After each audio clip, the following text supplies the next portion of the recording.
Praise the lord.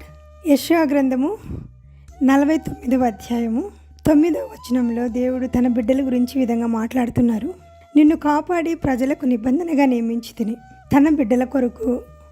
అలాగే శ్రమనందిన తన జనుల యందు జాలిపడి యెహోవా తన జనులను ఓదార్చి ఉన్నాడు.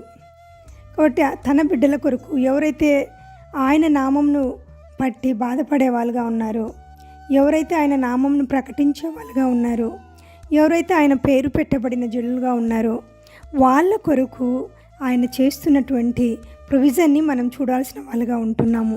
యెషయా 49:9-11 వరకు మనం చూసినట్లయితే, మార్గములలో వారు మేయుదురు, చెట్టు లేని మెట్టలన్నిటి మీద వారికి మేపు కలుగును, వారి యందు కరుణించువాడు వారిని తోడుకొని పోవును, నీటి బుగ్గల యొద్ద వారిని నడిపించును, కాబట్టి వారికి ఆకలి అయినను దప్పి అయినను కలగదు, ఎండ మావులైనను ఎండ అయినను వారికి తగలదు.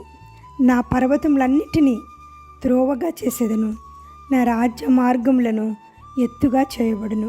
ప్రియమైన బిడ్డలారా, ఎవరైతే దేవుని రాజ్యం కొరకు, దేవుని పని కొరకు, దేవుని కొరకు లోకంలో అలసిపోతున్నారో, ప్రయాసపడి ఏదో ఒక రకంగా ఆయన పనిని మనం చేస్తున్నామో, ఆ బిడ్డల కొరకు దేవుడు తన పర్వతములను రాజమార్గములుగా మారుస్తున్నాడు. అలాగే మార్గంలో వాళ్ళు నడుస్తున్నప్పుడు వాళ్ళకి ఎండ అయినను దప్పి అయినను కలగదని చెప్తున్నాడు.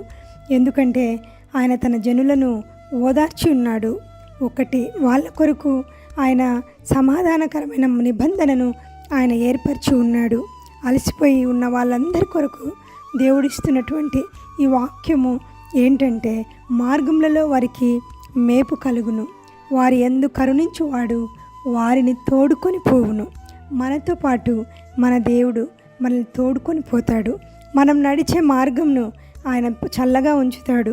మనం నడిచే మార్గంలో ఆయన మన కొరకు ఫుడ్ని ప్రొవైడ్ చేస్తాడు.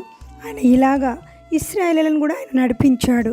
40 సంవత్సరములు వాళ్ళని నడిపించిన దేవుడు, ఈ గత కాలంలో మిమ్మల్ని నడిపించిన దేవుడు, మనలందరినీ నడిపించిన దేవుడు రాబో కాలం ముందు కూడా ఏ సిచ్యువేషన్లోనైనా మనల్ని నడిపించగలిగిన దేవుడుగా ఉంటున్నాడు.